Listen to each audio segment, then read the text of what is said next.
Alright, it's Kyle Golden here. I just finished up another one of my signature truck boxes in this 13 Chevy. I kind of want to do this one a little bit different, as always. Never like to do the same thing twice. And with this one we did 410s, so a little bit different than before. Open up this here. A little bit of light in here. Alright, so what we got 4 Illusion Audio Lucent 10s, and I've used the factory matched vinyl, which is this here. It's called Longitude Ebony. It's made by Endurasoft 2. And then this here is matte steel wrap film by Arlon, and it's actually a exact match to what's in here now. I tried to mimic some of the styling of this with the curves and everything.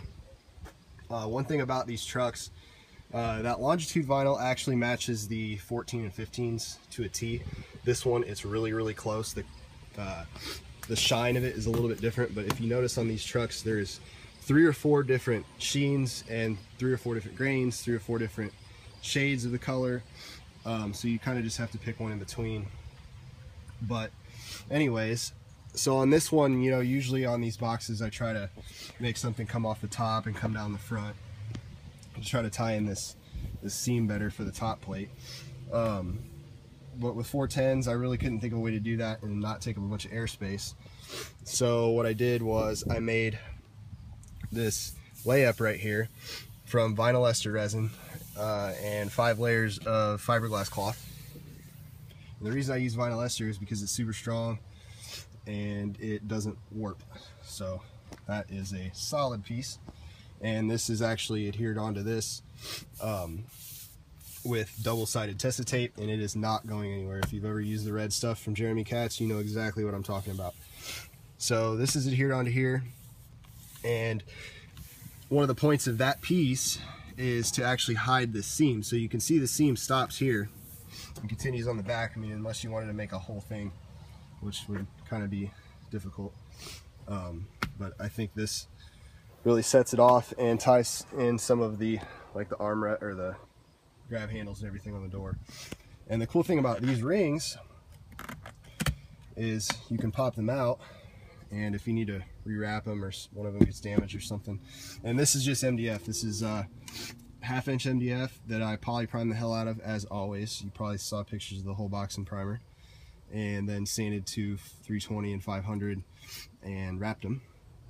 And I actually made, on the back of this, you can see I have a little notch there that sits down in here, so this actually goes down farther than where this is rabbited out to. And the reason I did that is because it locks in place.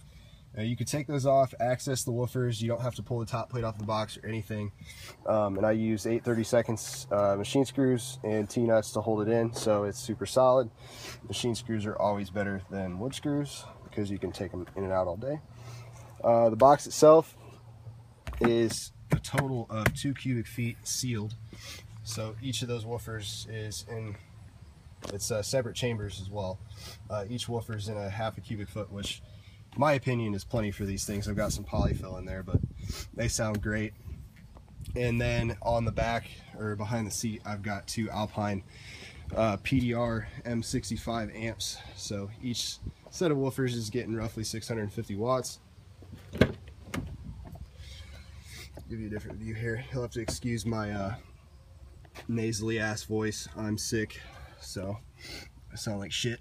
And then on the front here, this is just another piece of 1/4 inch MDF that I used a 60-degree chamfer bit on with the Mobile Solutions Challenger template, just to kind of give it a little accent, because otherwise the front would have been a little bit too plain.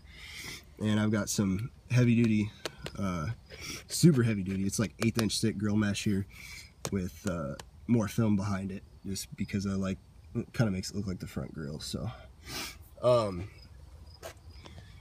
this here, this contour or whatever you want to call it, it actually goes from the top at a 1/2 inch down to 0, and the whole entire thing's shaped, so there's no flat spot on it. This was just done with a big handrail bit. I've got some questions on that as well.